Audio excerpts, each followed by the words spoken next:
Innal hamdalillah nahmaduhu wa nasta'inuhu wa nastaghfiruh wa na'udzu billahi min shururi anfusina wa min sayyiati a'malina.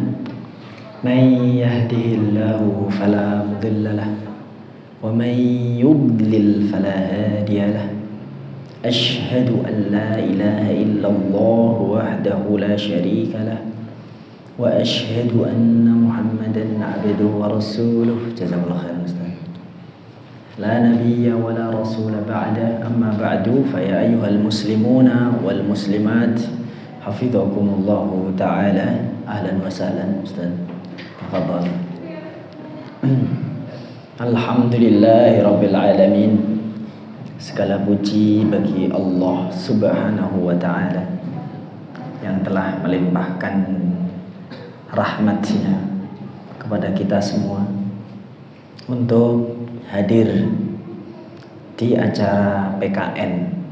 Kalau dulu ada PPKN, ini PKN alias Pendidikan Parenting Nabawiyah, sesi yang kedua ya, metode pendidikan karakter nabawiyah alias PKN.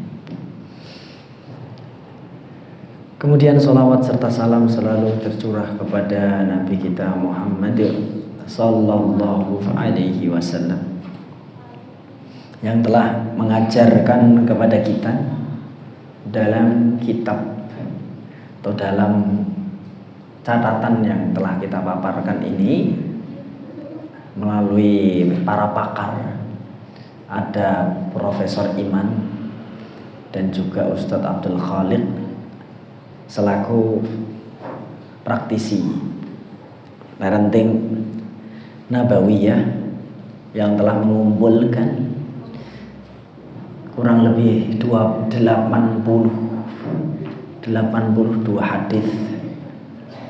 hadis yang di dalamnya terdapat penyebutan karakter para sahabat. Ada sekitar 80-an hadis yang beliau kumpulkan. Di dalamnya terdapat karakter-karakter sahabat. Disebutkan karakternya Utsman, pemalu, Al-Haya. Disebutkan karakternya Umar, pemberani, Asy-Syaja'ah. Disebutkan karakter bersegera, Ammarah, segera bergerak, tidak pakai mikir lama. Maka terkumpullah ustadz-ustadzah dan wali semua, Umi Abi, terkumpullah, disimpulkan dari 82 hadis itu terkumpullah 40 karakter bakat ya. Karakter yang 40 karakter itu bisa digunakan untuk menyimpulkan bakat seorang anak itu di mana, sesuai sahabat siapa mereka. Ini orang Umari, apa Utsmani atau Ali. Monggo yang di luar bisa masuk untuk menyimak, karena ini sangat penting sekali bagi para wali, bagi para guru, bagi orang tua. Meskipun saya yakin juga ada yang sudah mendapatkan materi ini ya. Ustadz Qadir sudah hatam ya. Iya Ustadz. Iya, saya dikasih tahu Ustadz Adi katanya sudah selesai materi ini. Tetapi yang menjadi langka adalah bagaimana teori ini benar-benar diterapkan dalam sebuah lembaga pendidikan. Nah itu, bagaimana teori ini diterapkan dalam sebuah lembaga pendidikan yang tidak sekedar wacana atau ya pengetahuan. PKN ya, pendidikan karakter nabawiyah. Tadi ada 82an hadis diambil jumlah karakter-karakter sahabat yang disebutkan tadi jadi berapa? Ada 40 ya. Ada 40. Nah, diantaranya yang bahasa Arab itu ya, al-himmah, al-ihsan, nanti akan ketemu seperti itu. Nah, di sini tawadhu, ada al-adalah, ini semua karakter sahabat itu nanti akan dikumpulkan, akan kita akumulasi. Anak itu nanti karakternya seperti siapa. Tadi ada 40 secara singkat, nanti kita satu persatu. Nah, untuk menuju bagaimana karakter para sahabat, karakter sahabat dididik oleh Nabi Muhammad sallallahu alaihi wasallam, Umi Abi semua itu, nanti kita membutuhkan pembahasan tentang fitrah ya, dari mana nanti fitrah itu. Maka kita awali dari ini ya, dari materi mengembalikan pendidikan pada asalnya, seperti itu. Asalnya pendidikan, kita mengembalikan metodenya kepada siapa berarti? Pertemuan lalu udah kita bahas ya. Kepada sinten? Mungkin ada yang bisa membantu. Kepada siapakah kita kembalikan cara mendidik kita? Ya, orang tua. Rujukannya apa orang tua? Gelas Al-Quran dan As-Sunnah sesuai firman Allah di surat An-Nisa ya, ayat 58 ya, 59 ya. An-Nisa 59. Di situ disebutkan taatilah Allah, Rasul dan ulil amri, yaitu Al-Quran, Sunnah, Ijma'. Dari situ. Jadi kalau ada wali santri yang dia komplain ke kita terkait mana buku panduannya, itu harus ada Ustadz di sini. Buku panduan fikihnya apa? Jawab saja. Buku panduannya adalah hadis Rasulullah SAW. Lah mana bentuknya? Nanti kita terangkan tahapan. Umur anak itu dia tidak bisa dijejali dengan materi-materi yang kita inginkan, gitu ya. Maka caranya gimana biar orang tua itu nggak protes-protes? Maksudnya gini, wali itu tidak lah mana buku panduannya? Anak antum umur pinten anak jenengan? Anak saya umur 5 tahun, 6 tahun. Minta buku panduan. Kita jawab di sini, mengembalikan pendidikan pada asalnya itu dulu. Jangan nyari buku paket dulu. Sini buku paketnya apa? Panduannya jelas, An-Nisa 59, Quran Sunnah secara umum. Lah teknisnya ke anak-anak gimana? Makanya ikut parenting. Jawabannya itu ya, Ustaz. Jadi kalau ada wali yang bertanya mana buku panduannya, yaitu Al-Quran was Sunnah. Nah itu kan secara umum Ustaz, semua juga bisa ngomong kayak begitu. Nah jangan ikut parenting dulu bapak-bapak ibu-ibu, supaya tahu kita bisa mengembalikan kependidikan kepada asalnya, Quran Sunnah. Lah Quran Sunnah itu apa kita langsung dapat pendidikan dari Allah itu langsung gitu, Allah ngajari, atau mengirimkan utusannya? Berarti kan melalui utusannya. Hingga menika sinten utusanipun? Sinten utusan kita? Utusan kita, utusan Allah Subhanahu wa taala kepada kita sinten? Nabi Muhammad sallallahu alaihi wasallam. Maka pendidikan Nabi Muhammad itu mahal atau murah? Pendidikan zaman Nabi niku Enten boten zaman Nabi niku sekolahan nek gedunge SD, SMP ada ndak kira-kira? Sahabat-sahabat dididiknya ada ndak? Tidak ya. Paling gedungnya napa Mas? Masjid. Makanya kalau di Kutab Al-Baini, lah mana tuh ruang sekolah? Ya masjid. Melu-melu Nabi Muhammad SAW, saisane yang kita mampu, semaksimal yang kita mampu. Maka berarti murah atau mahal aslinya pendidikan itu? Apa? Ya murah, mudah dan murah. Asal pendidikan dari Nabi Muhammad SAW itu mudah dan murah. Sahabat Ali bin Abi Thalib, Ibnu Abbas, Ibnu Abbas tesih alit ya, tesih usia SD. Gimana ngajari adab, ngajari akhlak sama ke Ibnu Abbas? Gimana ngajari cara istinja? Kadang kita melihat bocah gelidis, anak nakal itu gimana menurut jenengan? Gak enak ya dilihat ya. Bocah nakal, gelidis, penean itu positif atau negatif biasanya orang melihatnya? Bocah kayak ini penean, ini pencilaan, negatif atau positif? Negatif kan? Kalau nggak ada bocah pencilaan, kita nggak akan tahu hadis Rasulullah SAW yang menerangkan posisi buang hajat itu ke arah mana. Itu hadisnya dari mana itu?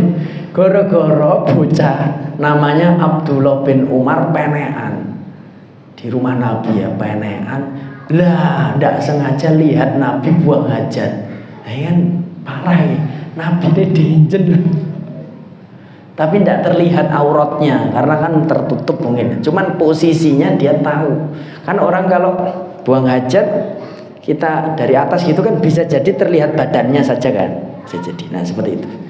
Terus Ibnu Umar meriwayatkan, dulu aku zaman cilikan penean zaman cilik penean, goro-goro penean gue aku ngerti, wih, oh bakmen Nabi gini buang hajat ngarahnya ternyata apa namanya, pernah beliau membelakangi atau menghadap kiblat loh kan. Kenapa? Karena Nabi pakai sater pembatas. Dalam riwayat lain, padahal jangan buang hajat menghadap atau membelakangi kiblat.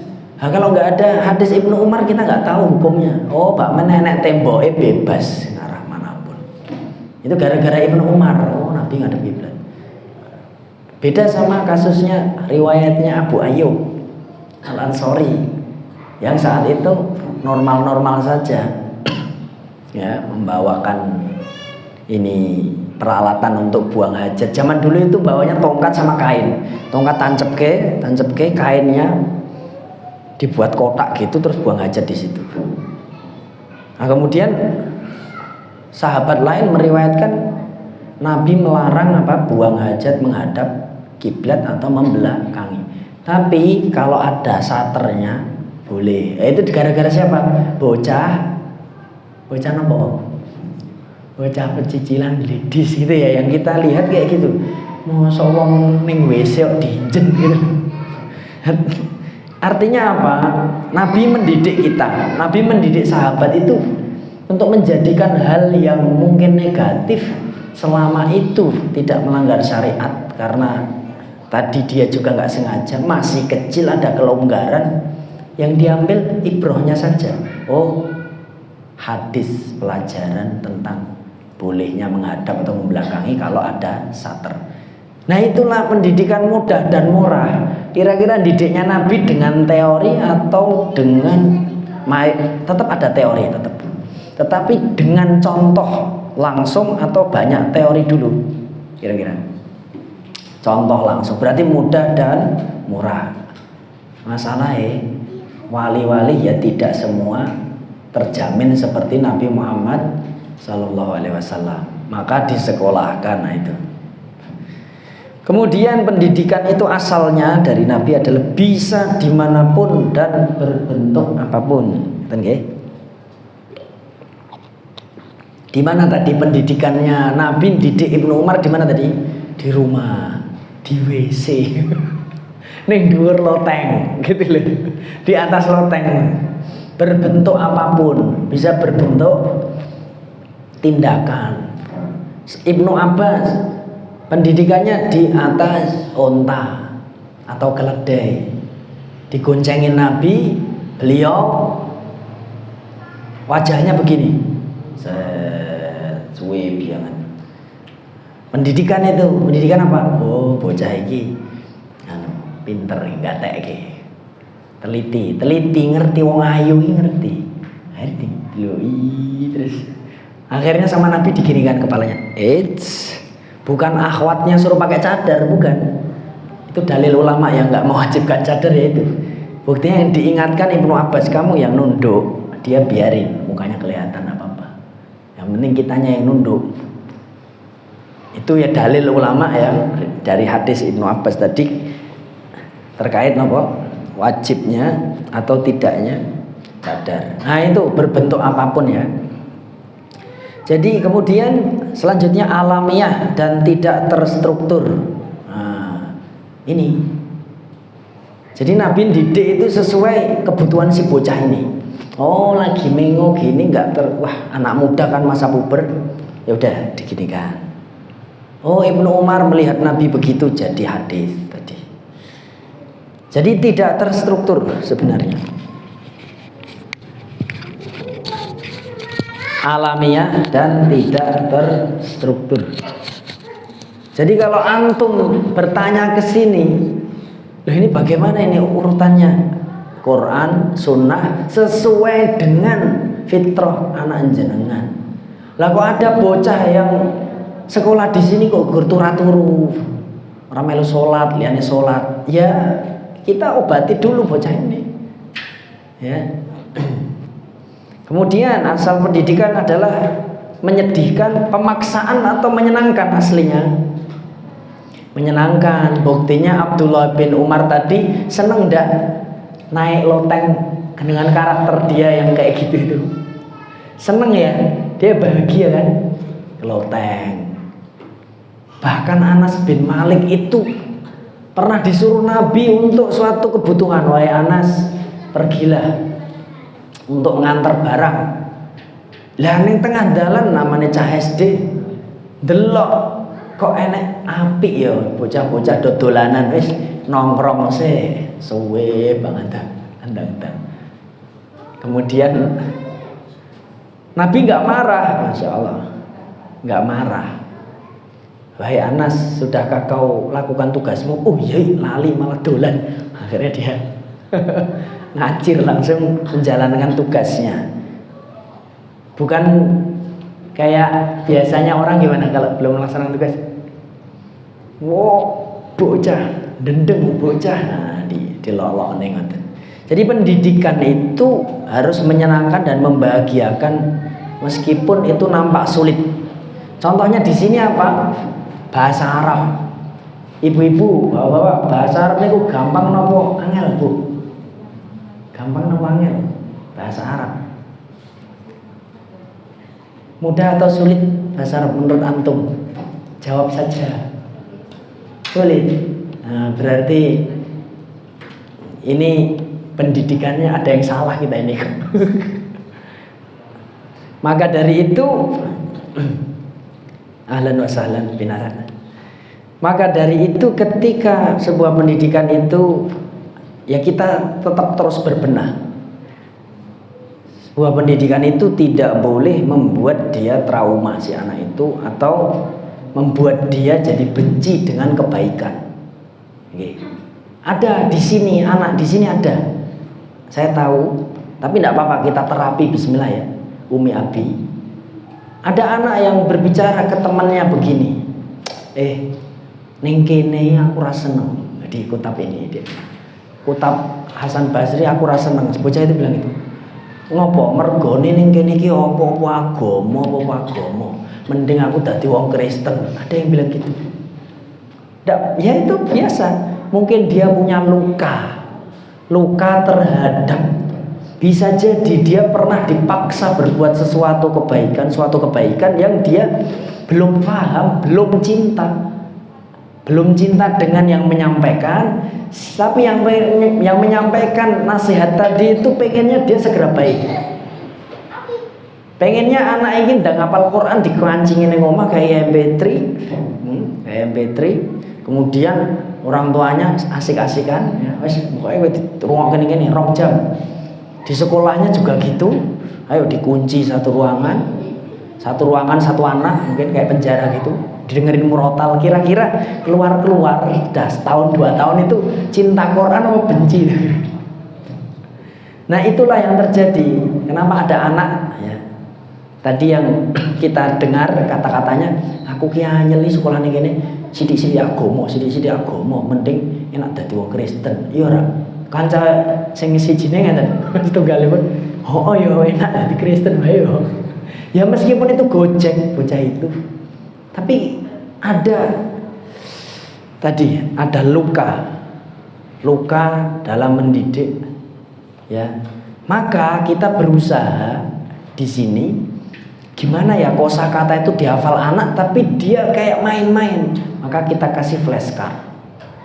Yang sekarang ini angkatan yang sebelumnya sudah berjalan tuh 100 kosakata, itu cepat sekali selesainya. Bahkan tiap hari minta ke orang tuanya itu anak, "Bi, aku mau main kartu." Ya, main. Ma hadza jismun, ma hadza unuqun, ma hadza gitu. Ayo yang cepet Bi. Oh, ma hadza mahdi. Saking senangnya dia. Kenapa? Menyenangkan. Itu Nabi Muhammad SAW mendidiknya begitu. Menyenangkan. Kita mikir keras itu gimana ya bahasa Arab itu dihafal bukan dengan ditalkin. Sekedar talkin tok nggak ada. Yang menyenangkan. Anak kan suka lihat gambar-gambar ya. Makanya mereka suka nonton kartun atau apa. Nah, kesempatan itu kita manfaatkan. Saat dia butuh kesenangan, kita kasih kesenangan. Itu isinya ilmu tapi dia nggak sadar kalau lagi diisi ilmu, karena memang dia belum wajib sebenarnya untuk menerima hal-hal yang berat itu. Tapi kita gimana caranya hal yang berat jadi ringan. Contohnya anak-anak itu pernah enggak jangan dengar anak 4 tahun 5 tahun nyanyi banding ke mamane ngaten nggih. Pernah ada dengar anak kecil gitu? Hati-hati, mama kayak gitu, hati-hati mas. Nah saya dengar tuh anak SD loh, kok anak SD nyanyi hati-hati. Ini kan lagu judulnya Cinta Gila kan, kok iso hafal bocah iki. Padahal umur 5 tahun. Kemudian saya melihat apa yang dilakukan Imam Khalil bin Ahmad Al-Farahidi, seorang tabi'ut tabi'in yang meninggal tahun 175 Hijriah. Al-Imam Sinten Al-Khalil bin Ahmad Al-Farahidi yang menemukan satu ilmu, yaitu ilmu irama atau ilmu arud. Beliau ini seorang tabi'ut tabi'in yang ilmunya dipakai oleh kita semua para penghafal Quran, para pembaca Quran. Ibnul Jazari mengatakan makharijul hurufis 17 ala alladhi yakhtaruhu anikhtabar. Makharijul huruf itu 17 menurut pendapat Imam Khalil bin Ahmad Al-Farahidi. Hebat ini ulama. Beliau itu membuat lagu-lagu tapi untuk mempermudah ulama membuat karya ilmiah dalam bentuk lagu. Contohnya yang di Kutab ini lakukan adalah gimana anak yang suka nyanyi, fitrahnya suka nyanyi tadi, suka irama-irama, kita pakai ilmunya Khalil bin Ahmad. Gimana kok nopo menghafal ilmu tajwid tapi nggak sadar kalau ngapal. Gimana? Nyanyi. Daripada mulai-mulai mengko nyanyine nggih, banding-banding ke atau yang lain-lain, mendingan kita kasih lagu-lagu apa? Bahar Rojaz, irama Rojaz, dengan dalam kitab Tuhfatul Atfal namanya. Yaqulu raji rahmatil ghafuri dauman Sulaiman huwal jamzuri, seperti itu. Berapa bulan hafal, sudah hafal. Anak itu sudah hafal. Kenapa? Tidak boleh kita menjejalkan sesuatu yang berat pada anak, karena harus menyenangkan. Gimana? Kosakata, flashcard, nyanyian dengan nazom. Nazom itu adalah syair dengan lagu yang dia tentu tanpa alat musik, ya. Dia adalah ilmu yang ditemukan oleh Imam Al-Khalil bin Ahmad Al-Farahidi, yaitu ilmu arud.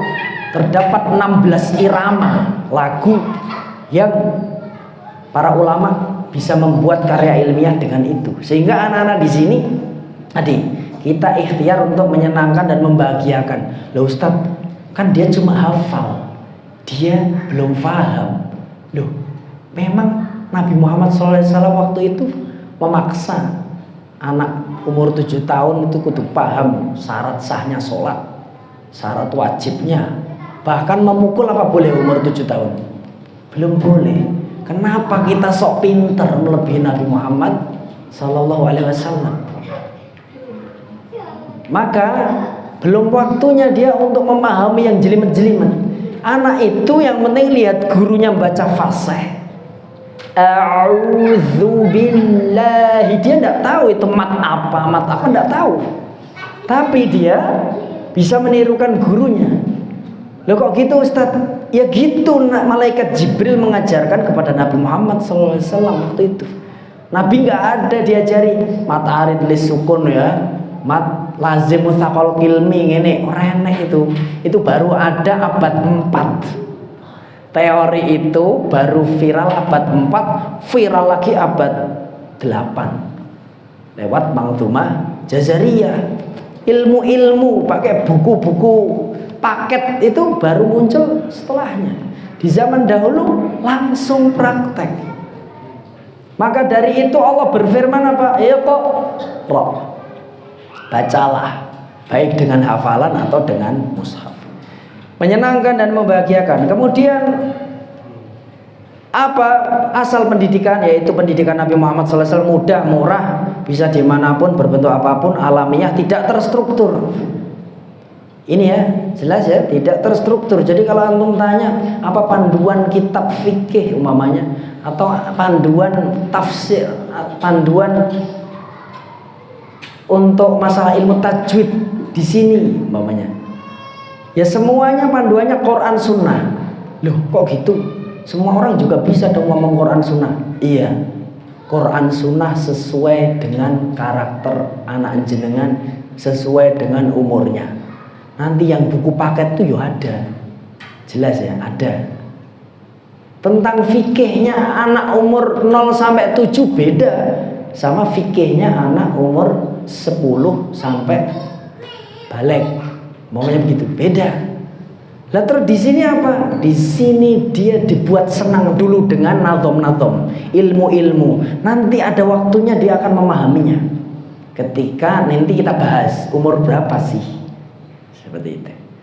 Namun di zaman Nabi tujuan deadline-nya pasti, ya. Tujuannya apa dari pendidikan ini? Pasti deadline-nya, yaitu apa?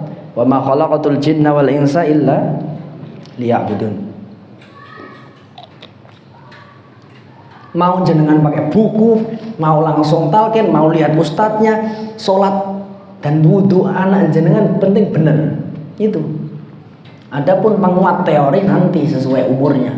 Masa anak kecil Nabi saja ya, waktu diajari wudhu sama malaikat Jibril alaihissalam, itu tidak, Nabi Muhammad hafalkan syarat wudhu apa saja, ayo rukunnya apa saja, ayo, enggak gitu. Tapi langsung malaikat Jibril ini, langsung Nabi lihat, oh ya begitu. Sehingga kita kembalikan pendidikan pada asalnya, bukan setelah penjajahan Inggris yang semua harus ada kurikulumnya begini, harus terstruktur, harus di kelas ada buku paketnya. Itu Inggris itu yang menghancurkan kutab-kutab saat itu, ya. Kemudian maka kita harus memahami ruh, karena ruh ini sesuatu yang jelimet. Ya, Allah Subhanahu wa taala berfirman, A'udzu billahi minasy syaithanir rajim. Wa yas'alunaka 'anir ruh. Qulir ruhu min amri rabbi. Para sahabat bertanya kepadamu wahai Nabi Muhammad tentang ruh. Ruh itu apa? Urusan Allah. Tapi apa? Wa ma utitum minal ilmi illa qalila. Kalian tidak diberi pengetahuan tentang ruh kecuali sedikit. Yang sedikit ini kenapa Allah beritahukan bapak-bapak, ibu-ibu semua? Kira-kira kenapa Allah kasih tahu kalau ruh ini urusan Allah? Kenapa kita dikasih tahu sedikit? Kira-kira kenapa? Supaya kita bisa mengetahui karakter dan bakat ruh ini ke anak-anak kita. Karena anak-anak kita, diri kita ini kan ada ruhnya. Maka ilmu yang sedikit ini kalau tidak dipelajari, wah kacau ya. Dan ini ilmu yang langka. Kemudian Nabi Muhammad SAW bersabda, Innallaha akhadhal mithaqa min dhahri Adam alaihissalam binu'man ya'ni Arafah. Sesungguhnya Allah telah mengambil janji dari sulbi, ya, dari tulang rusuk Nabi Adam alaihissalam di Nu'man, wilayah yaitu di Arafah. Maka Allah mengeluarkan dari sulbinya semua keturunan yang akan dilahirkan. Lalu Allah menyebarkannya di hadapan Adam alaihissalam, ya. Kemudian Allah berfirman, Alastu bi rabbikum, seperti firman Allah, ya. Alastu bi rabbikum, tapi ini hadis riwayat Ahmad Nasai dalam Sunan Al-Kubra. Bukankah aku adalah Rabbmu wahai calon-calon manusia? Ya. Apa jawaban mereka? Qalu bala syahidna. Nah, mereka ini sudah bersaksi. Berarti yang ditanya oleh Allah tadi, apakah aku Rabbmu, itu sudah masuk ke jasad atau belum? Ya. Nah, kita lihat nanti. Ini senada. Kemudian ketika Allah Subhanahu wa taala menciptakan ruh, maka di sini ada fitrah. Nanti akan timbul fitrah. Dari mana fitrah itu? Fitrah itu artinya apa? Sesuatu ciptaan awal. Paham ya? Fitrah itu bukan suci artinya, tapi apa? Ciptaan awal. Apa yang Allah ciptakan pertama kali? Fitrah apa? Kepada yang dihembuskan kepada ruh ini, yaitu apa? Iman atau tauhid. Jadi fitrah itu adalah tauhid atau hal-hal yang suatu hal yang condong kepada Islam dan kebaikan. Itu adalah fitrah. Maka dalam fitrah ini melekat namanya sifat malakiyah, ya. Dalam fitrah ini nanti akan melekat namanya sifat malakiyah atau sifat malaikat. Yang sebelumnya Ustadz Abdul Khalik menulis sifat ilahiyah, tapi saya pakai tafsir yang lain. Kami pelajari dari Ustadz Wahyuddin waktu itu, Al-Mu'min. Jadi sifat malakiyah atau sifat yang itu Allah ciptakan dengannya malaikat. Malaikat itu diciptakan bisa maksiat atau hanya taat? Hanya taat. Inilah fitrah asal manusia, itu hanya taat. Malaikat, yaitu apa? Malaikat itu bertauhid dan taat. Nah, ini namanya fitrah. Jelas ya? Fitrah ini dimasukkan ke dalam ruh manusia. Dalilnya tadi, ya. Sudah kita bahas tentang ruh tadi. Sifat malakiyah, ar-ruh. Rasul SAW bersabda, Inna ahadakum yujma'u khalquhu fi batni ummihi arba'ina yawman nutfah. Sesungguhnya kalian dikumpulkan penciptaannya di perut ibu itu, ya, selama 40 hari berwujud nutfah, mani, kemudian jadi segumpal darah, alaqah, kemudian selama itu pula, kemudian menjadi gumpalan daging selama 40 hari juga, ya. Kemudian setelah itu baru diutus malaikat lalu meniupkan ruh kepadanya. Dan malaikat diperintahkan untuk menulis 4 hal ya. Rizkinya, amalnya, ajalnya, apakah sengsara atau bahagia, semua sudah tertulis. Berarti ruh itu nanti yang merupakan ada fitrah di dalamnya, sifat malakiyah, taat, kemudian dia tidak maksiat lah, taat, itu akan dimasukkan ke sesuatu namanya jasad ya. Sesuatu namanya jasad. Jasad itu adalah badan manusia yang belum ada rohnya, itu namanya jasad. Badan manusia yang belum dimasukkan ruh. Menurut siapa? Menurut Ibnu Taimiyah dalam Majmu' Fatawanya ya. Al jasad itu adalah badan yang nggak ada rohnya. Ruh itu sesuatu yang berbeda. Yang hancur itu adalah jasad. Roh itu nggak bisa hancur, nggak bisa mati, terus hidup sampai surga atau neraka. Nabi sudah bersabda tadi, ada jasad, ada ruh. Ruh itu diberi apa tadi? Fitrah. Fitrah itu apa? Iman. Kemudian jasad ini punya sifat ternyata. Jasad itu dia belum kemasukan ruh, tapi dia punya sesuatu. Suatu apa namanya? Sifat hayawaniyah. Menurut para ulama ada sifat hayawaniyah. Dalam tafsirnya laqad khalaqnal insana fi ahsani taqwim, di situ ada sifat syaitoniyah. Ya. Jadi jasad itu membawa sifat hayawaniyah, sifat hewan, sifat setan. Setan dan hewan, setan lah kita bilang. Setan itu kecondongannya kepada apa? Taat atau maksiat? Maksiat. Nah, hayawaniyah itu ya begitu, bebas, dia tidak terikat aturan. Jadi kita udah bahas 2 sifat. Malaikat di sebelah kanan, hayawaniyah atau syaitaniyah sebelah kiri. Dan itu melekat pada jasad. Sehingga ada 2 hal sekarang. Ruh yang dia ada fitrah. Fitrah yaitu sifat malakiyah, taat pada Allah. Kemudian ada jism, yaitu jasad ya, yang merupakan sifat hayawaniyah dan syaitaniyah ada di situ. Kapan? Nah, Allah Subhanahu wa taala menggabungkan tadi ya antara jasad dan ruh setelah janin berusia berapa ini? 120 hari ya, 4 bulan, 120 hari. Disatukanlah fitrah yang indah dengan jasad manusia yang sifatnya itu hayawaniyah dan syaitaniyah. Kemudian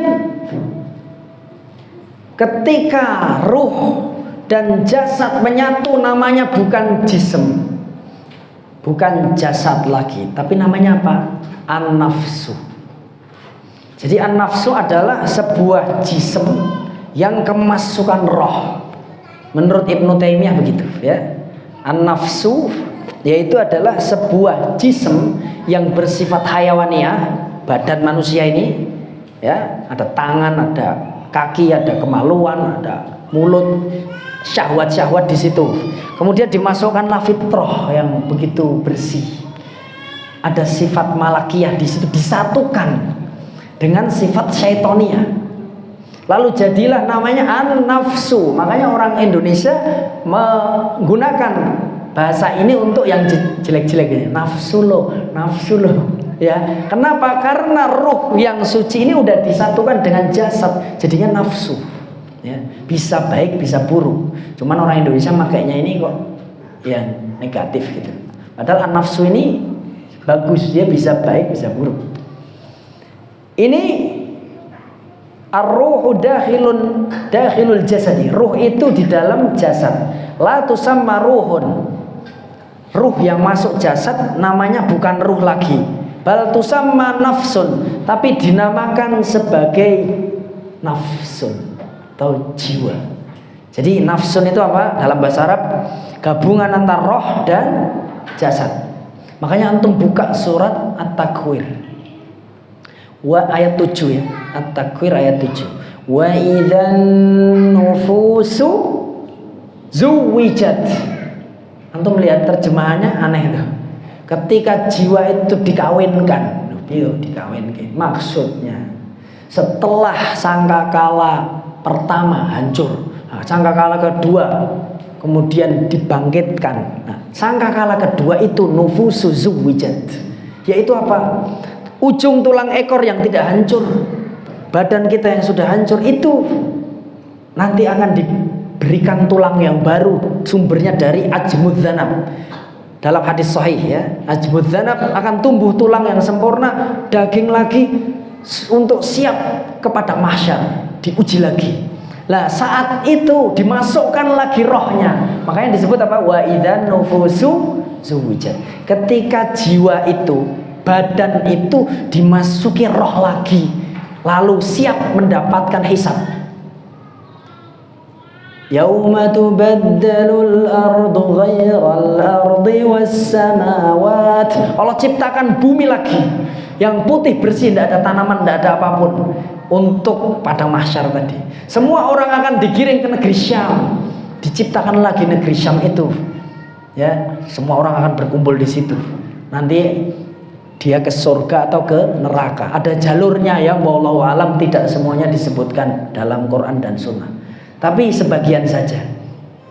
Sehingga zuwijat ya, jism bersambung dengan roh. Namanya apa dalam Al-Quran tadi? Wa idzan nufus, jadinya nafsun. Jelas ya. Kemudian Ibnu Taimiyah mengatakan ar-ruhu manfukhatun fihi wa ya nafsul lati tufariquhu bil maut. Ruh yang ditiupkan dalam jasad adalah nafsun alias jiwa yang akan terpisah lagi dengan jasad karena kematian dan akan kembali lagi. Kenapa dinamakan ruh jiwa? Ya, bi'tibari tadbirihi lil badan. Ruh kalau sudah masuk jasad, jism namanya nafsun. Kenapa? Karena ruh itu memengaruhi, yang mengatur jasad. Ruh itu yang mengatur jasad. Wa yusamma ruhan, dan ruh sendiri dinamakan ruh karena apa? Bi'tibari lutfihi, karena dia lembut. Sifat ruh itu lembut. Dia itu baik. Goro-goro wis mlebu jasad dadi nafsun. Wah, ini perang ini antara sifat hewan, setan, dan sifat malaikat di dalam badan kita. Maka apa? Alladzi waswisu fi sudurin nas minal jinnati wan nas. Kemudian setelah menjadi jiwa, tadi ada apa?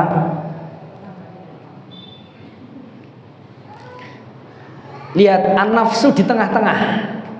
Yang sebelumnya ruh, yaitu sifat malaikat, fitrah.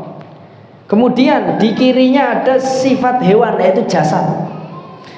Kalau dah wa idzan nufusu zuwijat, namanya nafsu. An-nafsu ini ada sifat baru. Ada malaikat, ada setan, ada manusia. Jelas ya? Nah, manusia ini disebut sifat insaniyah. Sifat insaniyah itu apa? Tidak bisa taat 100%, tidak bisa maksiat 100%. Makanya ada taubat. Karena manusia selalu tergoda dengan jasadnya yang ada sifat hayawaniyah itu. Ini yang nerangin ulama ya, bukan saya. Saya hanya meneruskan perkataan Ibnu Qayyim, Ibnu Taimiyah. Cuman biar singkat aja saya langsung terangkan. Dan tafsir-tafsir dari laqad khalaqanal insana fi ahsani taqwim. Ini salah ketik ya, ini wa idzal faus, harusnya wa idzan nufusu zuwijat di atas tuh. Wa idzan nufusu zuwijat. At-Takwir ayat 7. Dalilnya itu. Berarti ada berapa sifat sekarang manusia, anak-anak kita ini? Ada 3 hal. Dari 2 sebenarnya. Sifat malaikat dan sifat setan atau hewan yang bersatu. Jadilah sifat manusia. Maka kalau udah gabung di diri manusia, nanti kita punya 3 karakter utama. Hayawaniyah, insaniyah, malakiyah. Insaniah iso mikir, apik elek, malaikat apik terus, setan elek terus. Hewan itu ya elek terus, nek enek hewan apik ya itu ya merupakan kemudahan bagi manusia aja. Tapi sifat dasarnya hewan adalah saling kawin sembarangan, ya kan, nggak pakai nikah, membunuh sembarangan, makan sembarangan, itu buruk semuanya. Maka jiwa yang ini disebut nafsul mutmainnah, jiwanya malaikat tadi, an-nafsul mutmainnah. Kemudian jiwa syaitoniyah atau jiwa hayawaniyah itu disebut nafsul ammarah. Ammarah itu yang dia memerintahkan, suka bersegera, kalau suka bergerak dengan cepat, ya. Hewan itu maaf nih, kambing itu jantan kalau lihat betina apa langsung diapain? Nah, ammarah, nganggo mikir ora itu, iki betinane sapa, gak mikir toh. Lah itu ammarah. Syaitan itu begitu. Wah, nafsu sidik langsung halal haram pangan. Paham ya? Nafsul mutmainnah dia itu tenang, santai sih.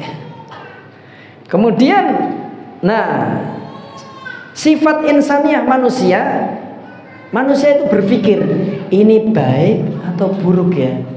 Kalau yang mutmainnah tadi kan karakter malaikat itu selalu baik ya, selalu taat, tenang dia, mutmainnah tenang, karena selalu taat, gak ada adab. Kalau yang ammarah, antum kalau lihat hewan apa ya, kuda jantan ketemu kuda jantan, ada betina di situ, apa yang terjadi? Saya pernah itu menyaksikan mereka berkelahi sampai akhirnya ustadz yang melerai itu dijahit tangannya ini. Ya, gara-gara apa? Ngelerai kuda jantan bertemu. Itulah hayawaniyah. Terus ada lagi jantan ketemu jantan, beda ustadz lagi, dicelentak kepalanya sampai apa? Ini dijahit pelipisnya. Yang paling parah terakhir kemarin di Nirmalasuri, ini betina ketemu betina. Ida cemburu, lagi cemburu kijarannya. Waduh, selentak-selentakan, akhirnya apa? Kepalanya ya sampai gograk gitu. Sehingga alhamdulillah masih bisa diselamatkan. Karena hancur nih mulutnya sini ya, kena kaki kuda. Kemudian gegar otak juga. Pokoknya ngeri banget, tapi sekarang udah sehat alhamdulillah, santri ya. Nah, itulah nafsun ammarah. Pokoknya gas gitu, yang spontanitas itu model-model begitu. Nah, adapun sifat insaniyah menurut ulama disebut nafsul lawamah. Lawamah itu gini. Lawamah itu suka mencela diri sendiri, artinya berpikir. Jiwa yang suka berpikir. Umpamanya nih kita udah marah-marah, ngancurin piring semuanya, terus ya Allah, ngopo udah tak ngono, kan mencela. Ngopo go bodoh men to aku ki. Nah, itu sifat manusia yang masih punya pikiran. Antara tadi ke bawah hayawaniyah, terus setelah puas baru nafsul mutmainnahnya masuk. Nah, itu namanya nafsul lawamah. Sehingga dari ilmu ruh ini yang kita simpulkan dari para ulama, itu kita bagi kondisi jiwa itu menjadi tadi an-nafsul ammarah, an-nafsul lawamah, dan an-nafsul mutmainnah. Inilah kondisi jiwa anak-anak kita, ya.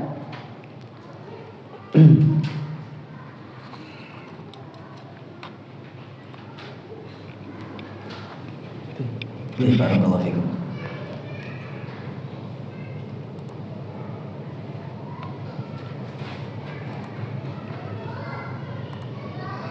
Ya, ruh itu tadi ada 3. Pertama, surat Yusuf ayat 53, ya.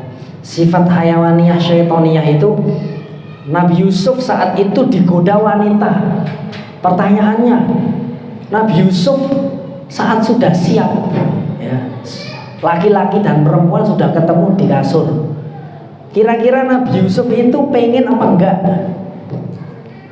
Pengen berbuat dengan si perempuan itu atau tidak? Kan dipaksa-paksa. Nek cah lanang saiki yo seneng. Wah, sing gelem kono diperkosa wanita seneng gitu. Nabi Yusuf digituin, kira-kira beliau itu pengen apa enggak? Yang antum tahu, dengan si akhwat itu pengen enggak? Pengen, ya pengen. Makanya beliau mengatakan inna nafsa la amarah. Sak nabi tetap pengen lah. Biar di hadapan, wah asik ini. Laula an ro'a burhana rabbi. Kalau enggak karena ingat ayahnya yang nabi, yaitu Nabi sinten Yakub, mesti sudah maksiat dia. Dia ingat bapaknya, ya ayahku seorang nabi begini beda. Wah, astagfirullahaladzim. Ditolak itu. Padahal pengen ya pengen. Makanya itu amarah bisu. Itulah jasad. Ruh yang fitrahnya bagus perang sama karakter jasad. Yang dia itu syaitonia. Enak. Wih, iki bapakmu nabi bro, bapakmu nabi. Alhamdulillah yang kuat mutmainnahnya.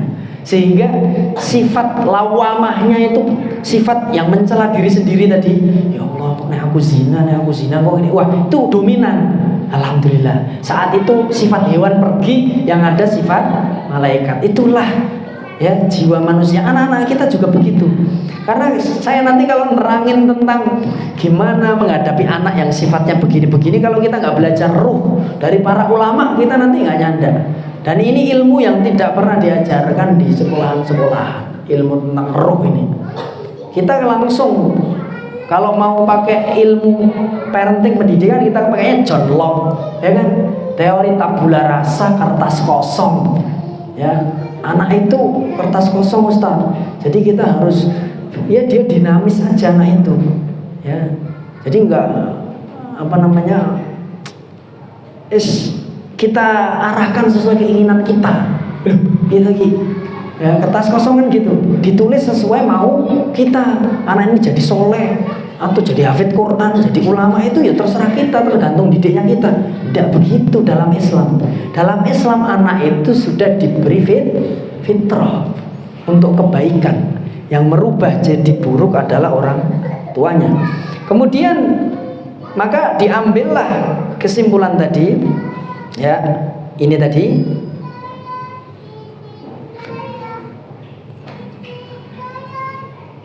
Kita ambil dari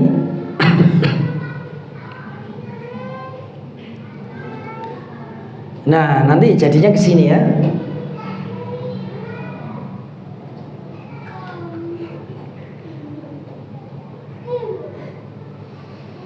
Ada 3 hal tadi ya.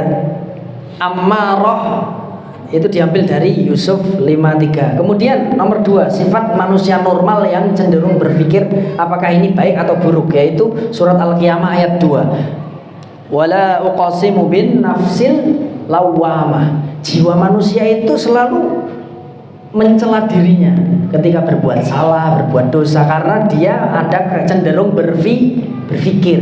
Berarti ada karakter anak kita yang cenderungnya kayak hayawaniah, ya. Lihat apa langsung diambil, punya temannya dicuri. Nah itu masih kayak gitu. Terus ada sifat normalnya, ada bocah yang ini kayak gitu nggak boleh. Dia mikir dulu mau ngapa, mau nendang itu ya mikir dulu. Udah ditendang kocok loro, ada karakter anak yang condongnya ke sini. Kemudian yang ketiga, sifat malaikat yang selalu tenang karena jaminan ketaatan dan surga. Nah, sifat itu juga ada pada diri anak, yaitu apa ya, ayat Tuhan nafsul mutmainnah. Kenapa di surat Al-Fajr ayat 27 itu disebut nafsul mutmainnah? Karena dia masuk surga.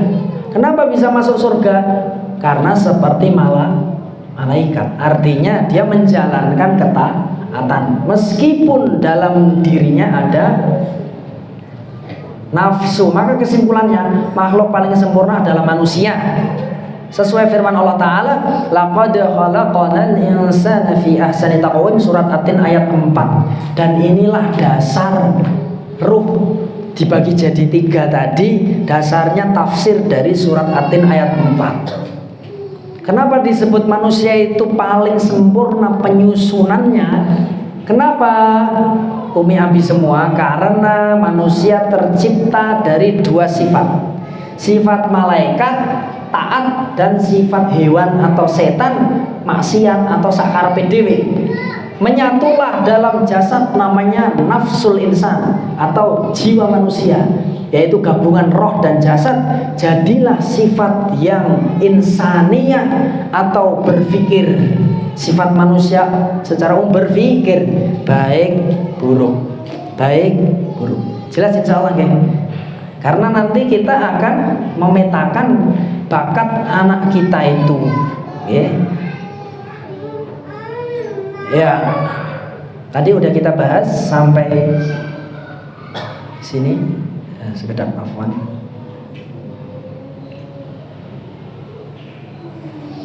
Ya, tadi kita bahas sampai sini, dasar dari nafsul amarah surat Yusuf tadi, 53. Dasar dari nafsul lawamah al-qiyamah ayat 2. Dasar nafsul mutmainnah tadi adalah surat Al-Fajr ayat 27.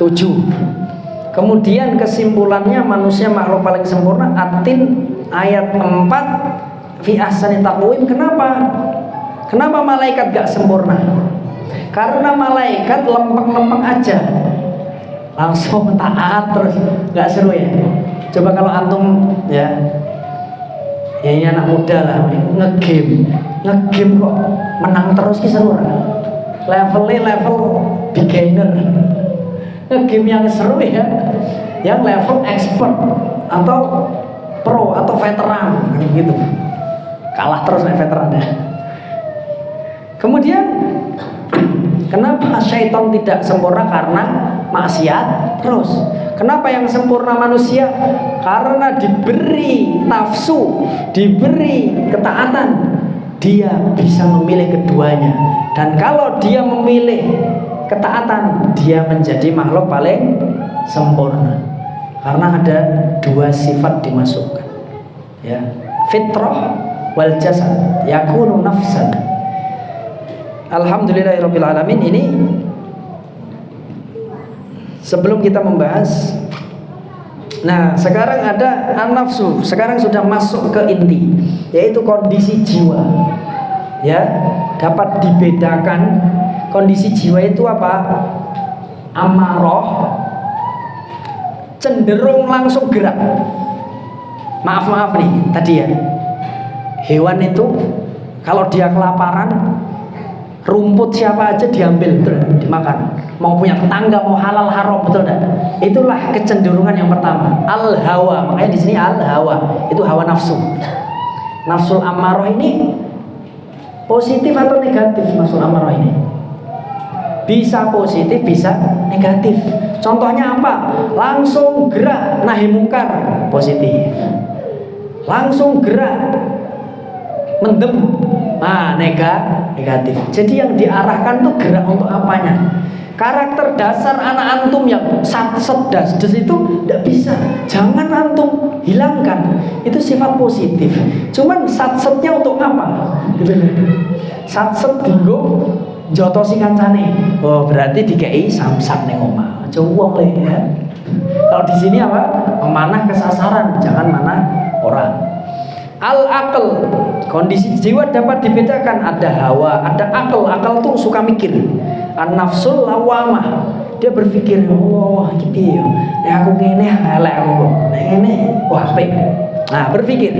Nafsul lawam, anak kita juga begitu. Ada yang karakternya itu nek dikongkon apa-apa, ayo le mangkat.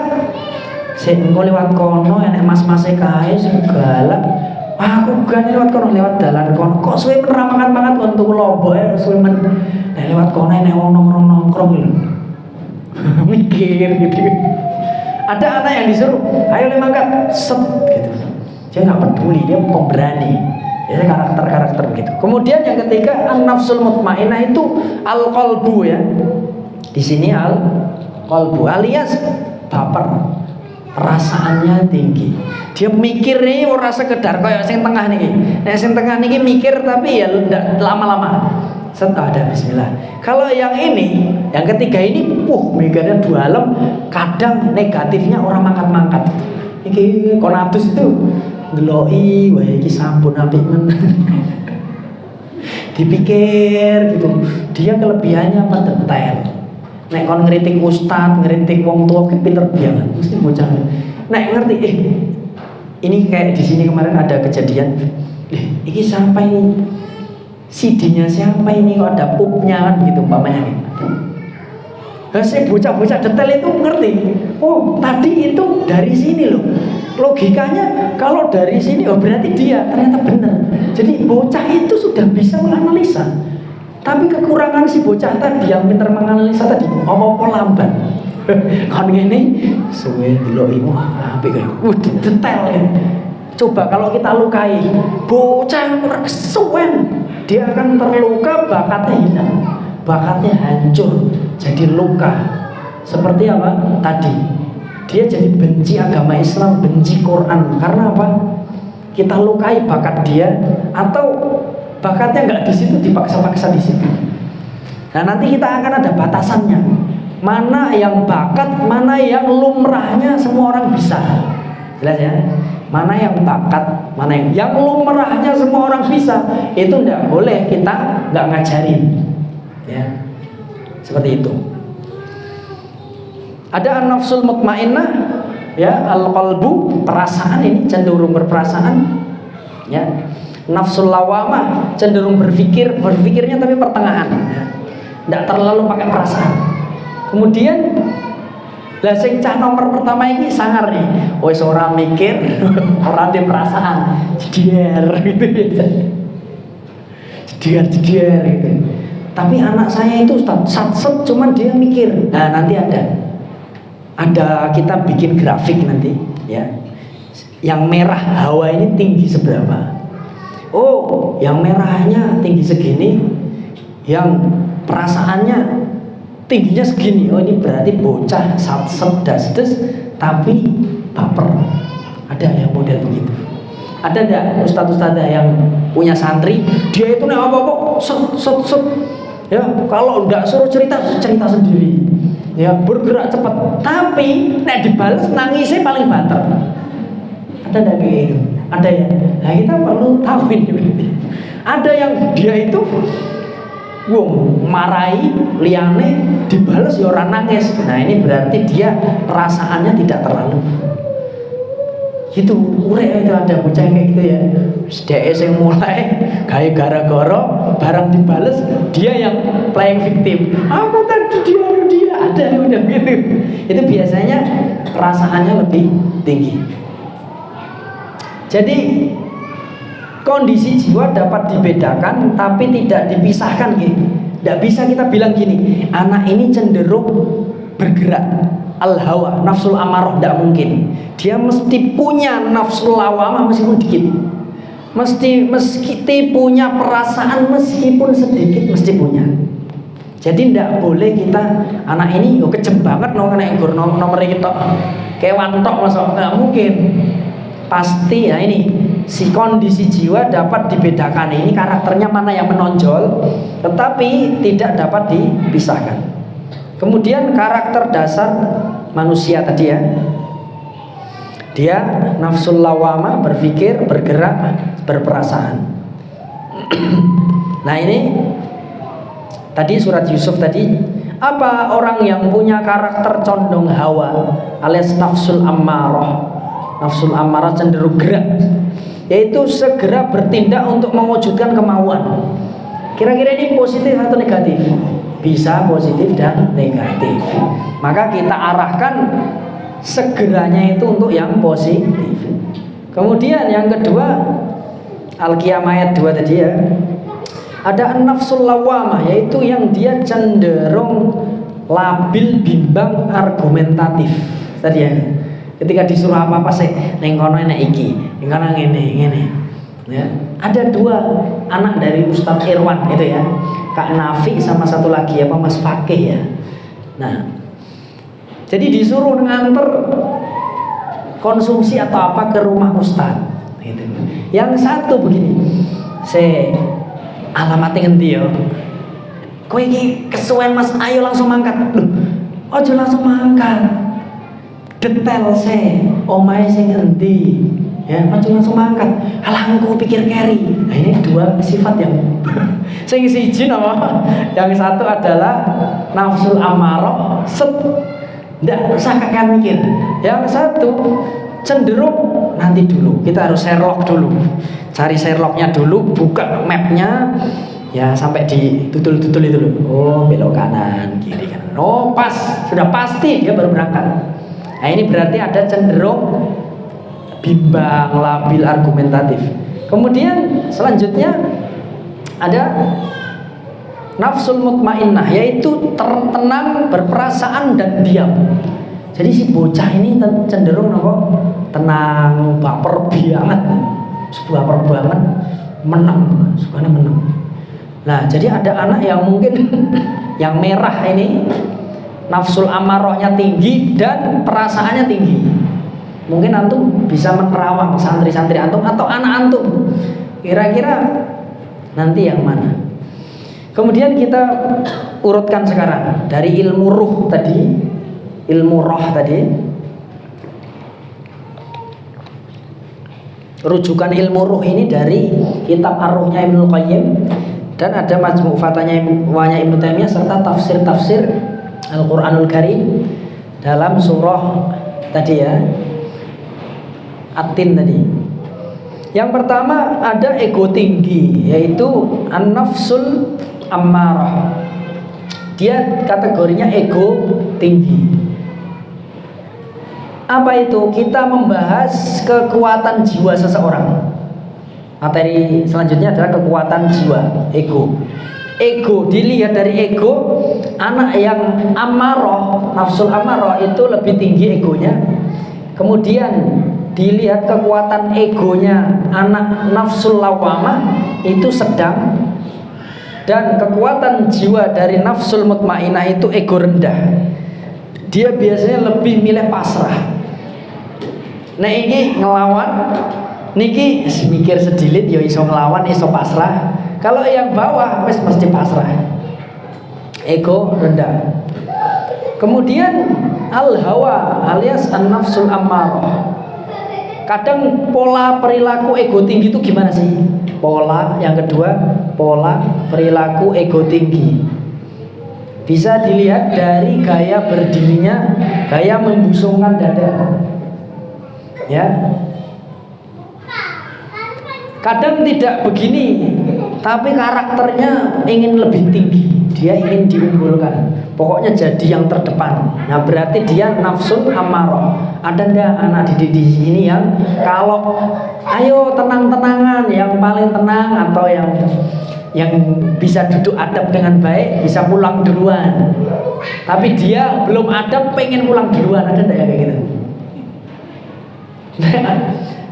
Pokoknya kudu aku disini. Nah orang nangis. Nah ini berarti antum perlu cek karakter ruh yang wama utitum minal ilmi illa qalila tadi. Kita pelajari ilmu yang sedikit ini, para ulama meneliti, dapatlah oh dia karakternya ego tinggi begitu, ingin menjadi yang tertinggi. Terus ego sedang ini masih ya dia pengen tapi bisa menahan dirinya. Atau kadang juga kecopotan sidik, tapi tidak separah yang ini. Kemudian pola perilaku karakter nafsul mutmainnah adalah perilaku ego rendah. Dia selalu apa? Ngalah, manut ustadz-ustadzah. Apakah itu negatif atau positif? Semuanya positif. Tergantung tadi ya bagaimana kita mengarahkannya. Ikhwani fiddin azzani Allah wa iyyakum. Maka ketika kita mungkin dalam hal pola perilaku kita berhenti sampai sini terlebih dahulu ya. Kita mungkin berhenti sampai sini dalam membahas pola perilaku kondisi jiwa anak. Kondisi jiwa anak yang diambil dari ayat Al-Quran, hadis dan aqwal ulama tadi. Nafsul ammarah itu cenderung di atas orang lain. Nafsul lawamah, posisi egonya cenderung sejajar dengan orang lain. Dia tidak harus di atas. Yang penting enek kancane sing podo aku nyaman. Biasanya kayak gitu. Oh liane cek linggo wis ra apa-apa lah, santai. Nah kalau yang di atas ora, aku kudu nomor 1. Pokoknya aku kudu nomor 1. Nek ora aku nesu-nesu. Nah ininya, nesu-nesunya itu yang kita kontrol. Kemudian an-nafsul mutmainnah cenderung di bawah orang lain, pasrah apa ini guru dan orang tua harus peduli juga. Bocah itu kok dibully kenapa? Nah, nanti di mana yang ditingkatkan, insya Allah pertemuan akan datang. Kemudian tadi ya, an-nafsul ammarah cenderung di atas orang lain, nafsul lawamah sejajar, nafsul mutmainnah di bawah orang lain. Kemudian terkait dengan metode pendidikan karakter nabawi ya, tadi kita sudah membahas ya sedikit tentang ada nafsul ammarah, nafsul lawamah dan mutmainnah. Ini semua namanya apa? Fitrah. Ini semua namanya adalah fitrah. Jadi ketika ini lihat nih, ada bakat cenderung berat. Jadi ini saya garis tengah ya, ini di kursor saya. Kalau antum ingin tahu anak antum itu bakat atau akhlak atau yang ma'ruf ya, kita sebut kemampuan yang lebih dari anak itu sebagai bakat, dan kemampuan yang normalnya orang semua bisa itu kita masukkan dalam kata akhlak gitu saja ya. Akhlaknya baik sudah cukup. Lah itu di sini. Di bawah garis ini ya, yang atas itu adalah bakat. Nah di atas itu kalau ada yang menonjol, cenderung gerak lebih tinggi, oh bakatnya di situ berarti. Plus hijaunya tinggi juga, oh bakatnya di situ. Kuningnya rendah, kuningnya yang berpikirnya rendah. Nah nanti kapan-kapan kita bahas. Lah ini semua namanya fitrah ya. Bakat atau hanya akhlak yang biasa orang semua punya. Contohnya apa? Dia bukan pakar dalam matematika, jangan dipaksa, karena merahnya ya, grafiknya yang warna merah, kuning dan hijau ini tidak melebihi garis umpamanya. Anak jenengan itu biasa. Apa itu? Contohnya dia bisa ngitung 1, 2, 3 ini 1000, 2000 ya sudah cukup. Anak-anak kita harus bisa yang begitu. Tapi kalau dia memahami sin kostan ya, memahami ini kalau mortir ditembak dari sini ya, kekuatannya sekian berarti sekian puluh kilo akan sampai ya, tempat musuh ada di sekian kilo. Nah ini berarti rumusnya piye. Nah itu sudah bakat maksudnya. Dan kalau kita paksa anak yang bakatnya nggak di situ, akan luka dia, sehingga malah anyel sama ilmu tersebut. Tapi kalau kita tahu mana yang tinggi ya, kemampuan bakat dia, insya Allah kita akan bisa mengarahkan mereka sesuai dengan fitrahnya. Nah, mau bakat, mau akhlak, semua yang ada ini, nafsul mutmainnah, nafsul lawamah, nafsul amarah ini masuknya jadi fitrah gitu ya. Awalnya fitrah itu adalah yang taat-taat doang, tapi karena nyatu di badan manusia yang ada nafsunya tadi, akhirnya fitrah ini menjadi general. Ada yang fitrahnya condongnya satset tapi diarahkan yang positif. Ada yang terlalu berpikir sehingga nggak jalan-jalan, diarahkan.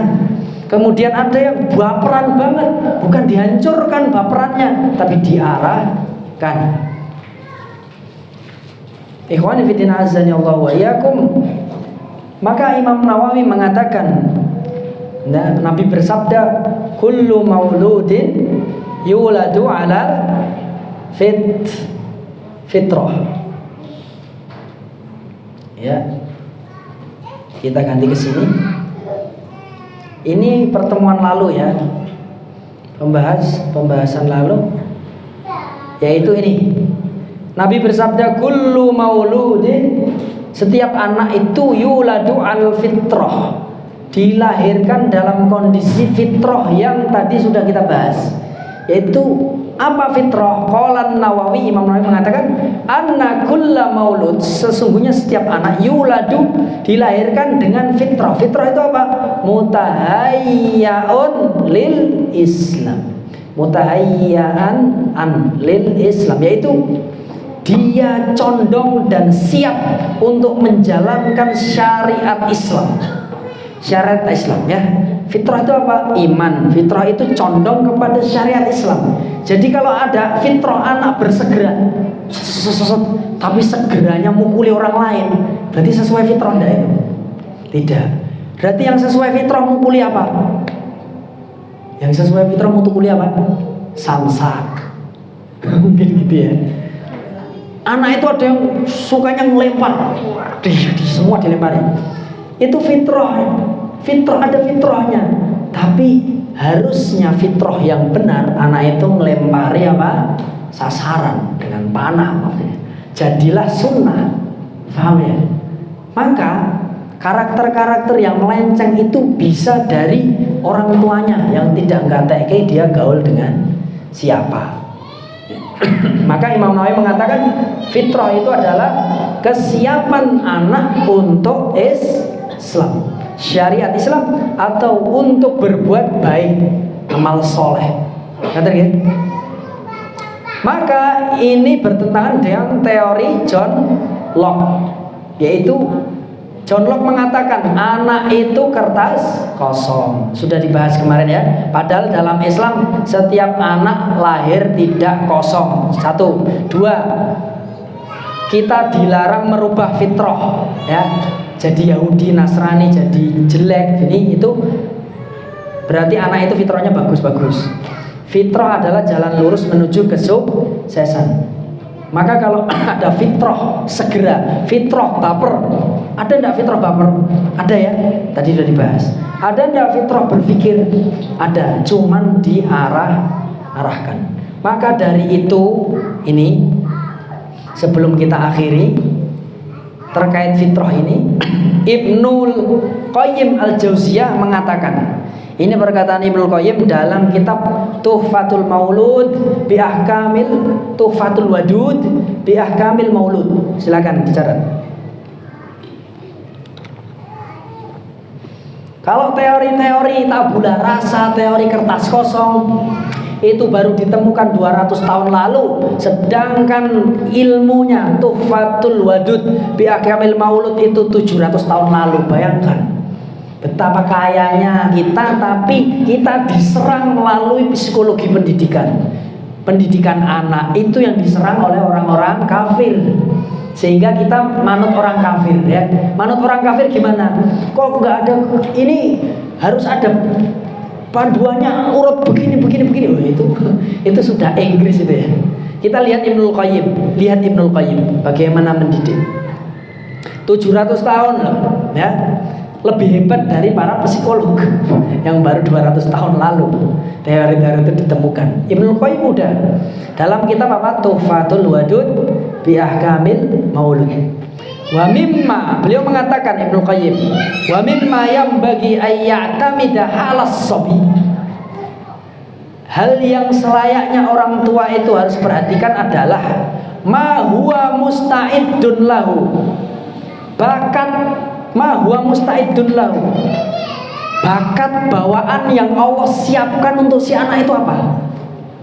Minal a'mal, si bocah iki bakatnya, amalnya apa? Bakat dalam mengerjakan sesuatunya apa? Wa muhayya'un lahu minha falya'lam annahu makhlukun lahu. Masya Allah. Hal yang selayaknya orang tua perhatikan adalah bakat bawaan anak yang sesuai fitrah awal dia diciptakan. Maka fal ya'lam annahu makhlukun lahu. Orang tua harus tahu, setelah kita belajar lawamah, amarah atau mutmainnah tadi, jenengan teliti anak jenengan itu mana kecondongannya. Fal ya'lam annahu makhlukun lahu, berarti bocah itu bakatnya itu. Berarti bocah itu bakatnya itu. Antum mau paksakan anak. Ada orang tua yang mamanya, Ustadz saya itu ya hobinya itu ya pencilaan, pokoknya bela diri mana gini, tapi saya pengen anak saya itu jadi ulama, hafid Quran kayak Utsman bin Affan. Lah karakternya jenengan nopo? karakter saya itu kayak Khalid bin Walid Ustaz. Oh iya. Lah istri jenengan karakternya apa? Istri saya itu karakternya kayak Khawlah Ustaz. Khawlah yang podo, pejuang, mujahid. Lah sampai maksa-maksa anaknya jenengan. Jelas karakter anaknya umpamanya itu kayak dia. Ammaroh yang mikirnya surapati, tapi perasaan suka baper tapi amarah. Dipaksa-paksa suruh menghafal sampai trauma akhirnya. Loh, anak begini sampai pada kondisi ma'ruf aja. Jangan dipaksakan yang bukan bakatnya. Kondisi ma'ruf itu apa? Ma'ruf itu Allah berfirman, "Iqra bismi rabbikal ladzi khalaq." Bacalah dengan fasih sesuai sanad dari Nabi Muhammad SAW. Bahasa tafsirnya kan begitu. Ya sudah, fasihkan anak antum sesuai yang ma'ruf, dia mampu hafalan. Emang sahabat semua hafal Quran? Saya tanya antum. Kok bisa kita sekolah ini semua muridnya harus hafid Quran? Kita menciderai mereka. Kenapa ada sahabat yang jadi Khalid bin Walid? Kenapa Nabi tidak bilang sama Khalid, Khalid, apal ke Quran? Jihad wae. Kenapa nggak begitu? Kenapa Nabi nggak bilang kepada Ali, baik Ali, jihad terus, ojo kok kadang sinau, kadang sinau, jihad terus baik. Kenapa nggak begitu? Itulah kita sok pinter, kita melebihi pinternya Nabi. Nauzubillah min dzalik. Padahal kenapa mushaf itu dikumpulkan dan ditulis? Kenapa? Karena Abu Bakar, karena Utsman yang menulis. Takut banyaknya Abu Bakar As-Siddiq waktu itu mengumpulkan Al-Quran, takut banyak sahabat hafid Quran yang meninggal dunia. Loh, lah sahabat liyane ngopo kok ora ngapal? Itu rak pikirane wong barat ngono kuwi. Pikiran teori tabula rasa begitu. Lah sahabat liyane kok ora ngapal Qurane ngopo? Akhirnya malah ditulis saya dadi ning mushaf. Kan tidak begitu cara berpikirnya. Nabi berpikir ini bakatmu di Quran, kamu harus jadi muhafidz, jadi mukriul Quran. Khalid bin Walid, loh, kamu jihad, tapi kamu ma'ruf, mau maca Quran iso fasih. Yo, ternyata dalam kitab Tarikhul Fiqhil Islami karya Syekh Muhammad Ali Sayis ditulis di situ bahwasanya salah satu penulis Al-Quran adalah Khalid bin Walid. Masya Allah. Artinya apa? Khalid bin Walid itu bukan ahlul Quran, pakar Quran, tetapi beliau ikhtiar untuk yang ma'ruf. Liane nulis aku yang wangi. Paham ya? Anak kita bukan berarti dudu bakatnya rasa ngapal Quran, ya enggak. Dia tetap menghafal apa yang dia mampu, fasih bacaannya. Maka di kitab ini kita sesuai syariat. Syariat pertama Pak, Iqra itu dua, bisa hafalan, bisa mushaf. Yang hafalannya bagus, dia akan berkembang di situ. Jangan banding-banding kayak anak jenengan dengan anak orang lain yang hafalannya banyak. Jangan. Ya, karena dia punya cinta sama penghafal Al-Quran, itu lebih dari cukup. Ibnu Jazari mengatakan, ya, alhamdulillahi wa sallallahu ala nabiyhi wa mustafahu Muhammadin wa alihi wa sahbihi wa muqri'il Qur'ani ma muhibbihi. Seorang ulama Ibnu Jazari yang ahlul Quran mengakui kalau enggak semua muridnya pakar Quran, makanya dia tulis pecinta Quran doang juga masuk tak doakan. Itulah cara ulama menghargai bakat karakter anak. Jangan kita liyane do hafal Quran apa ora ditelele kuwi pokok tenan. Nah, omongan-omongan kayak begitu akan melukai dia, malah dia benci Quran. Nah, kan ciloko. Maka saya itu subhanallah ketika diajar Ustadz Rashid Ridho Ba'asyir, waktu itu beliau melihat kamu ngopo oleh digundul teman saya. Kenapa? Ini tat saya kabur. Wis ngene wae, sampean daripada kobar kabur ora kerasan, hobimu apa? Ustaz Rashid dodolan Ustaz, wis metu kok pondok dodolan ngewang-ngewang tuamu daripada ning pondok malah kabut-kabuti. Saya waktu itu berontak saya. Iki Ustaz tuh piye to? Malah santri kon metu pondok. Subhanallah, ternyata ulama itu sudah mikir ini tuh jauh daripada kita gitu. Kadang apa kita mikirnya apa? Kabeh hafal Quran, kabeh podo kabeh kuwi beyo, robot ngono kuwi, nggih. Nah itu. Nabi tidak mendidik sahabat begitu. Buktinya yang hafal Quran tidak semua. Kalau hafal Quran semua sahabat, ngopo dadak ditulis Quran itu, betul enggak? Kenapa ditulis? Karena ada yang nggak bisa ngapal Quran. Jujur aja lah. Saya tanya orang tuanya, lah sampean ngomong anaknya jenengan kon rajin kon linggo nyenum ngono kuwi, anak kuwi gaene harus tak maca sithik langsung mlayu rono mlayu. Lah jenengan piye dhisik? Ya aku dhisik ngono. Lah mbok ya sadar diri. Wong sampean ya kaya ngono anake kon kaya ulama ngene. Ngerti-ngerti apal. Ya jangan begitu. Dia jadi loyalis ulama itu lebih baik. Dia apa? Pinter bisnis, pinter begini, dananya untuk ulama, pahalanya podo kok. Gitu.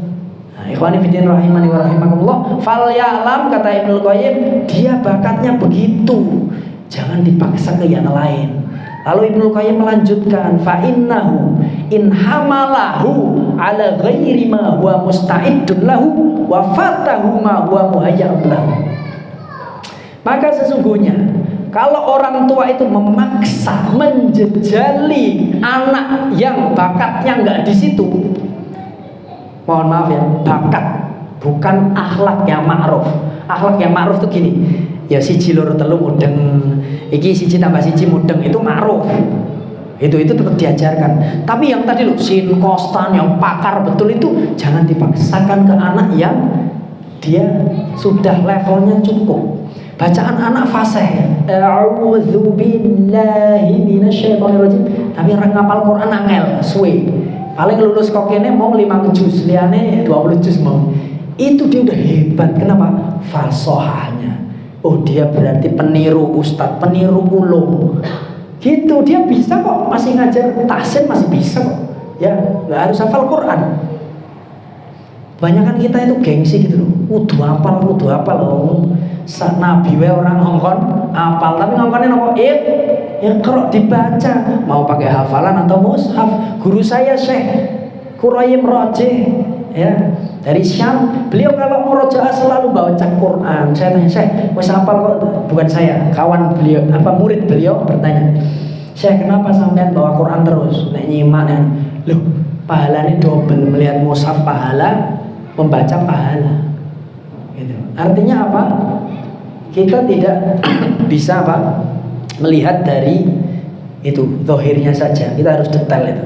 Dia kalau menjejali dan memaksakan alama ghairi, memaksakan bakat yang bukan bakatnya, fatahu, maka akan hancur, hilang semua kemampuan yang bagus, bakat terpendam dia akan hilang. Ma huwa muhayya'un lahu, apa yang menjadi bakat bawaannya. Kemarin anak-anak berkuda, ya kan? Ada anak yang dia itu nggak terlalu bagus akademiknya, tapi munggah jaran langsung, wis. Ini.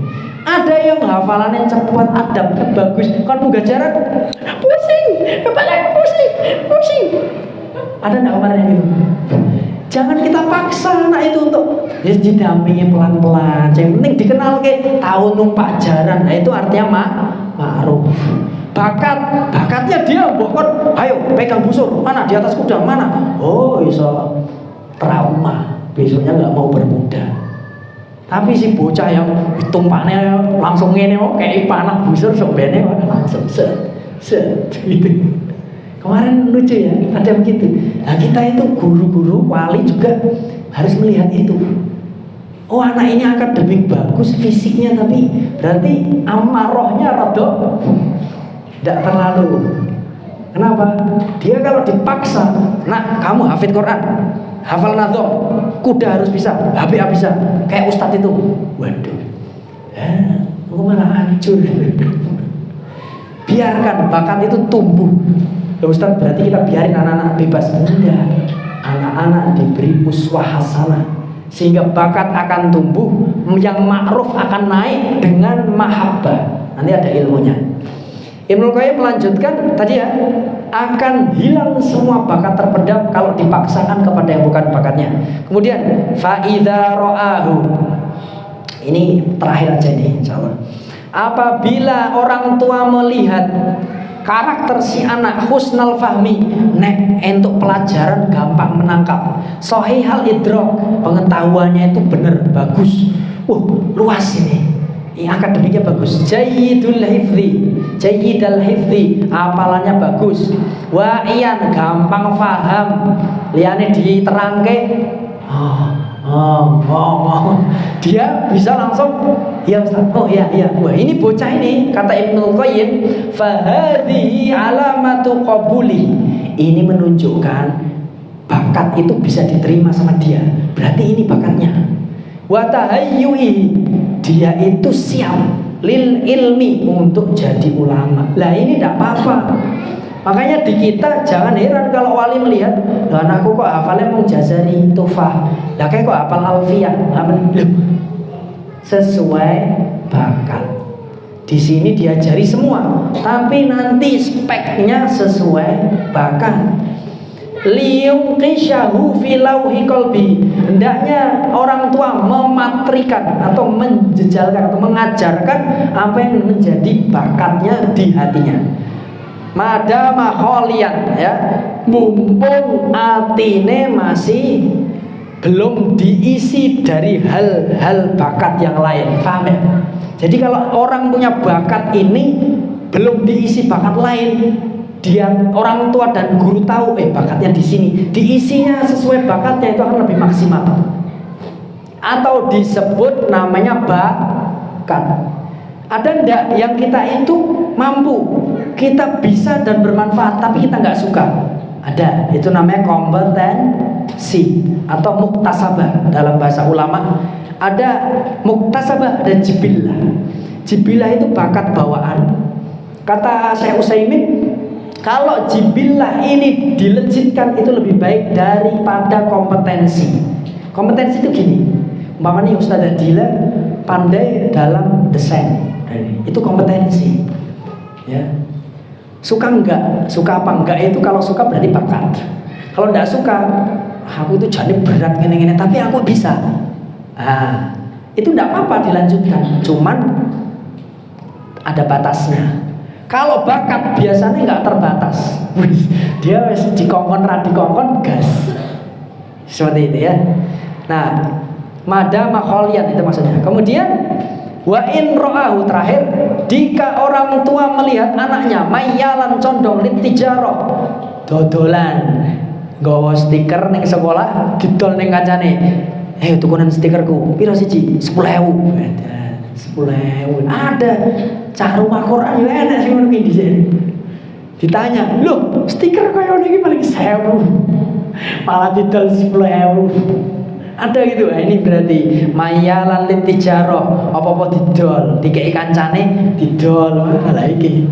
Wal bai' wasyira, suka jual beli, ayu auli ayi sunatin, atau dia suka produksi.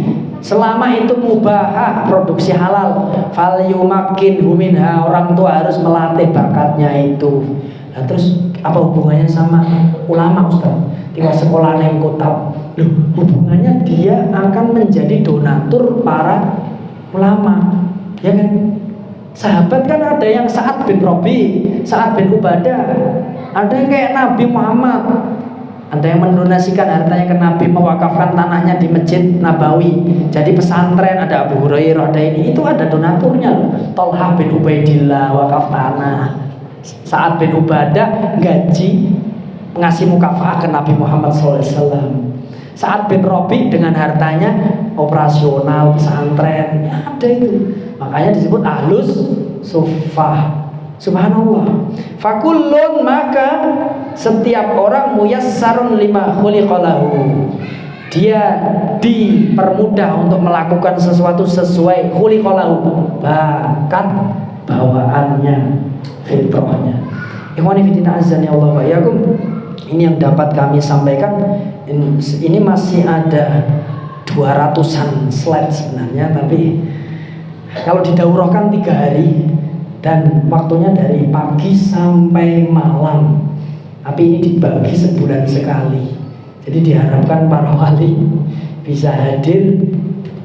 Ini mahal sekali ya, ilmu ini mahal untuk dipraktekkan, karena tidak semua lembaga mampu mengamalkan ini. Kalau daurahnya mampu, tapi untuk lembaganya dijalankan kayak begini, itu belum semua mampu.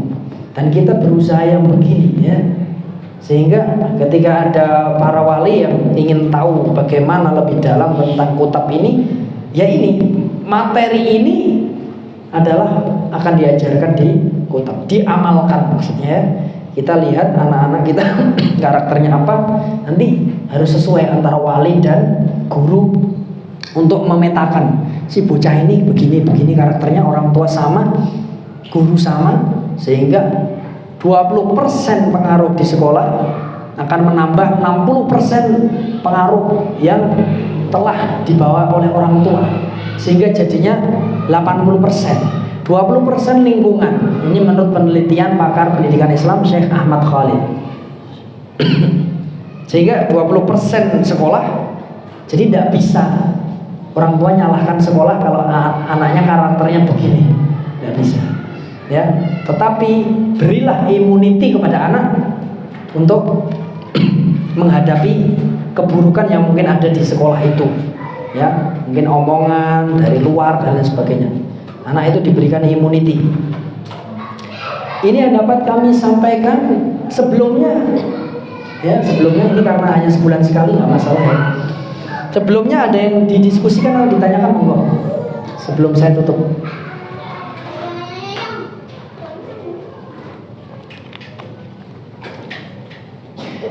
Tentang ruh ada 3 tadi, sehingga menjadi fitrah. Semuanya menjadi fitrah. Bagaimana positif, negatif nanti akan kita bahas batasannya apa. Bukan berarti membiarkan anak ya. Tidak apa-apa masih kecil kok begitu kok. Sholat gratil apa? Sholat melayu rono melayu ini itu bukan dibiarkan, tapi diberikan mahabbah. Sehingga orang itu akan meniru yang dicintainya. Al muhibbu liman yuhibbu muti'u. Kan gitu ya. Al muhibbu liman yuhibbu muti'u. Seseorang itu akan meniru apapun dan kepada orang yang dicintainya.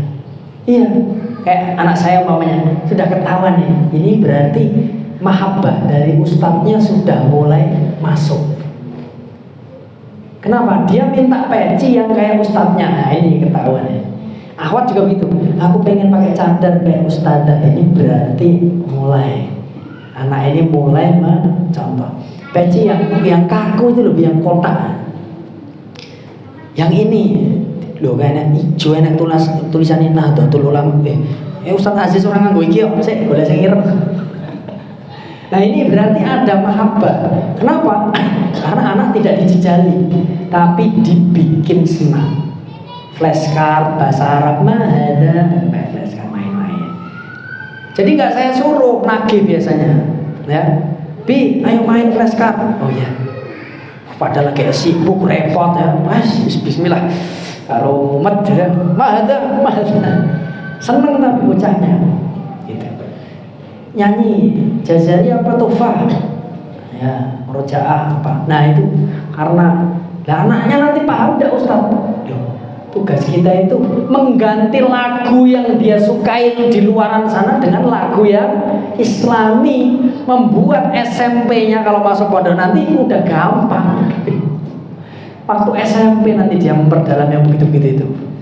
Ya paling Tufah Jazari bisa lah kelas 5 SD, 6 SD bisa. Untuk diajak nalar karena itu berat, sulit. Yang dewasa aja mumet kok. Min tarfaihima wa min babni syafahima kembali kemana? Ayo, wong tuane tak aku mumet ngono ki, wis anakku wae sing sinau. Lho namen. Anake kon pinter, wong tuane males sinau. Ku padha wae. Jadi kita itu sukanya nuntut anak. Tapi kitanya pengennya apa? Aku terima jadi weta. Ya, semoga ini untuk saya juga. Semoga saya lebih meningkatkan lagi bagaimana bersikap adil terhadap anak, yaitu sikap yang lembut. Ada yang ditanyakan tidak?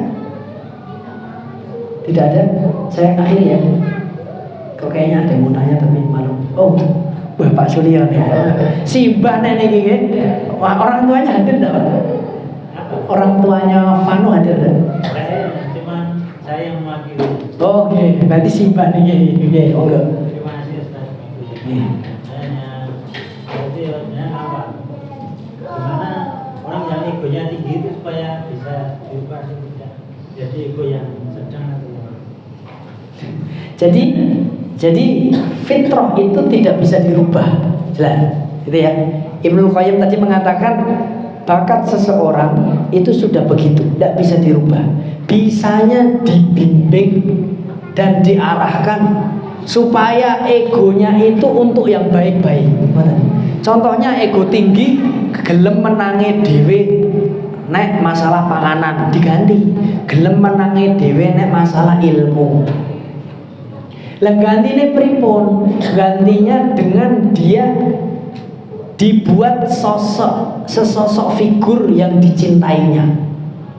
Simbae, bapake, dadi kudu apik iki. Simbah, bapak, ibu atau guru nih. Tapi guru kan cuma 20%, Pak. 60% di rumah. Dia nyontoh siapa? Dia ego ke situ mesti nyontoh, Pak. Nyontoh mbuh wong tuane simbae, adik, napa tetangganya, lingkungannya bisa. Maka tidak bisa dikurangi, bisanya dialihkan atau dibimbing, diarahkan. Ngarahkene pripun? Buat dia cinta dengan yang suka nasihatin tadi siapa? Kalau si bae atau anaknya tadi disenangi karena dia memberikan bahasa kasihnya. Bocah niki senenge napa? Dijak motoran, oh karo bae seneng. Pasti si bae digugu. Biasanya ngoten. Nah carane ngoten, Pak. Enggak bisa diturunkan tapi dialihkan. Dialihkan. Ngoten.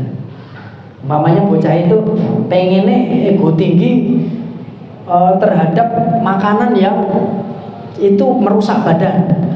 Jadi ganti, tukune buku wae. Egone tinggi, aku wae njaluk buku ya. Ya. Tapi carane kok seneng buku, ya bae kudu rajin maca. Umpamane ngoten.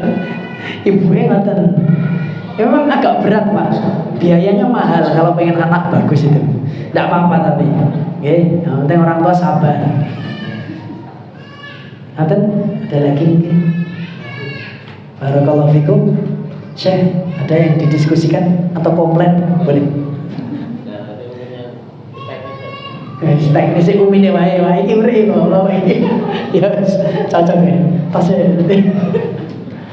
Ya kita bapak-bapak juga terjun setidaknya dia memastikan pendidikan anaknya benar.